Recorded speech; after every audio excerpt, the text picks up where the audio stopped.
Hey everybody. So before we get started with the lecture today, since this will actually be the last lecture that I give for this class, I just wanted to take a moment to thank everyone who has given feedback and who has reached out about these lectures. I hope they've helped a little bit. I hope you enjoyed them, and thanks for being so understanding in this whole time.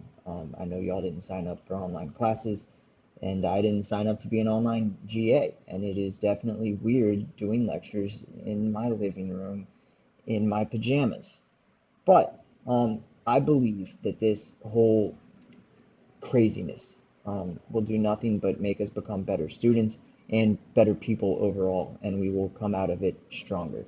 Um, so that's my motivational speech of the day. Thank you, and let us get on to the lecture.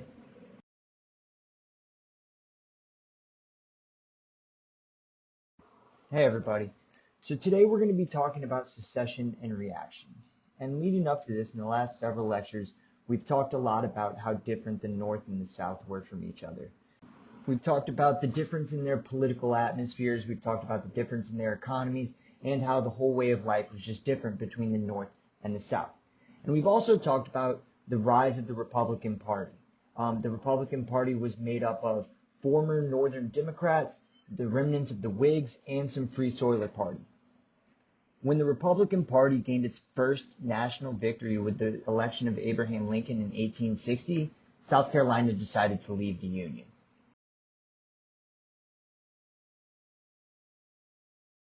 So by 1860, the battle lines had been drawn between the North and the South, but some incident was needed to cause the actual rift. Some catalyst needed to occur to split the Union. On December 20th, 1860, South Carolina passed an ordinance of secession, not even 2 months after Abraham Lincoln was elected and before he even took office.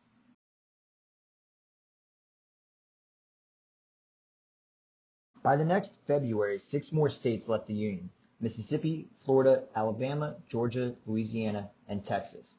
Later that year, they were followed by Arkansas, Tennessee, North Carolina, and Virginia.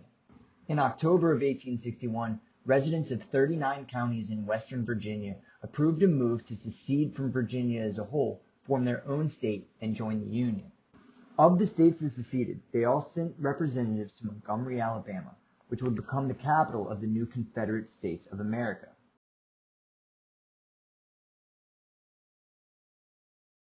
These representatives elected Jefferson Davis to be their president.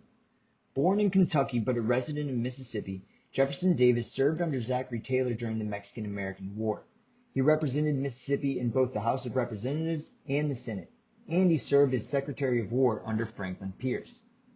Now, Jefferson Davis faces a lot of criticism by historians about how he handled the war. And admittedly, he did make mistakes, but when compared to a great wartime president like Abraham Lincoln, Jefferson Davis is always going to get the short stick.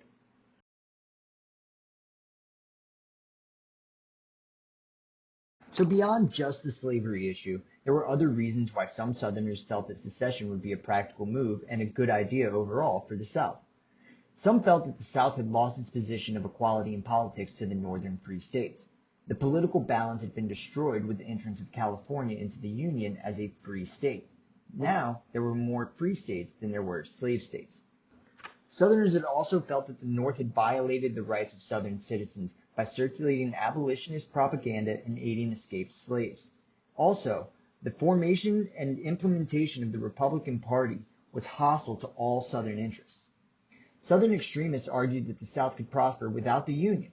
Well, they thought that the South could resume trade with Europe without fear of high tariffs. And indeed, European countries, especially Britain with their textile industry, relied on Southern cotton. Southerners also believed that they could revive the African slave trade, and they believed that secession would make the development of banking and industry necessary in the South, which had lacked it up to this point because all the banking and industry was in the North. So Southern interest would no longer be dependent on Northern or European industry and finance. Secessionists reassured more timid Southerners that the North would be unlikely to provoke a war because the Northern textile mill owners still needed that Southern cotton.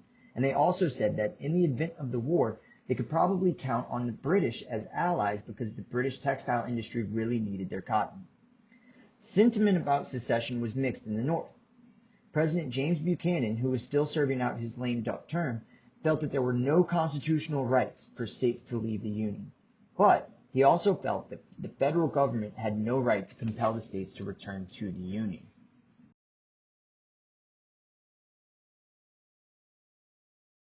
So several attempts at compromise were made during the winter of 1860 to 1861, and the two most important were the Crittenden Compromise and the Virginia Convention. John Crittenden of Kentucky introduced a resolution, conveniently called the Crittenden Compromise, that would make slavery legal in all states south of the 36-degree 30-minute mark to the Pacific. Now that's the same line that was used during the Missouri Compromise. Crittenden argued that federal codes could be created to protect slavery in that area. And finally, a series of constitutional amendments would be created which would safeguard slavery in the United States forever. This resolution failed because the Republicans refused to entertain any compromise that would safeguard slavery. In February of 1861, the Virginia General Assembly called the Virginia Convention, which took up the question of compromise between the South and the North. The Assembly invited representatives from all of the states to send representatives to Washington, D.C. in order to meet and to work out a solution. And the convention was an absolute failure. None of the lower states even attended. And after several weeks of debate, the delegates proposed a constitutional amendment which was similar to Crittenden's, but the proposal was rejected by Congress.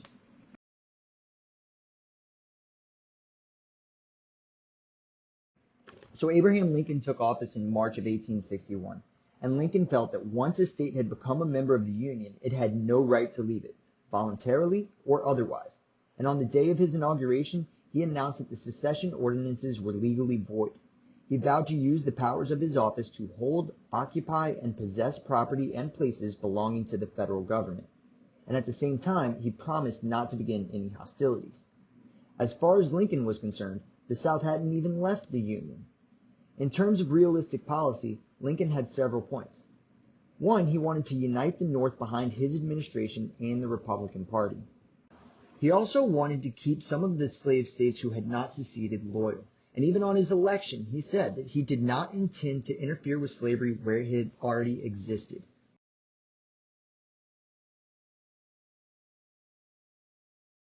Another key policy decision of Lincoln's was he wanted to keep and hold two federal forts in the South, Fort Sumter in Charleston and Fort Pickens in the Pensacola and Mobile area. Lincoln was hesitant to begin preparations for war, and he did not want to take any action that the Confederate government or the border slave states that he wanted to keep loyal might interpret as aggressive. But he discovered a few days after he took office that Fort Sumter was in desperate need of provisions, and after discussing it with his cabinet, Lincoln decided to inform the governor of South Carolina that he would resupply the fort, but that he would send no additional troops, and this message was relayed to Jefferson Davis.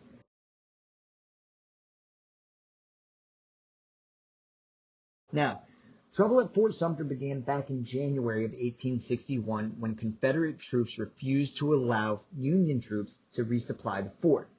When Lincoln announced that he would resupply the fort, Jefferson Davis ordered the commanding general in Charleston, P.G.T. Beauregard, to ask the commandant of the fort when he would vacate the premises. Davis ordered that if the commandant refused to set a date, then, and only then, Beauregard should begin bombardment of the fort. Now, Major Robert Anderson, the fort commandant, replied that unless he received orders otherwise, he would leave Fort Sumter on the 15th of April. However, on April 12th, Beauregard sent 3 aides to ask Anderson to surrender the fort. Anderson refused. On April 13th, Beauregard ordered that the batteries open fire on Fort Sumter. Anderson surrendered, and Lincoln's hesitation to prepare for war ended.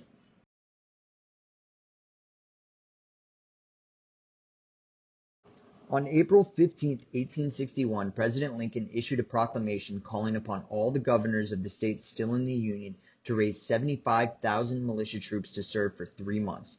The war had begun. Virginia, Arkansas, North Carolina, and Tennessee all left the Union at this point, and of the slave states, only Delaware, Maryland, Kentucky, and Missouri remained loyal, to be followed by the western part of Virginia that broke off and formed West Virginia later that year. So shots were fired, the war had begun, and next time we'll talk about the Civil War.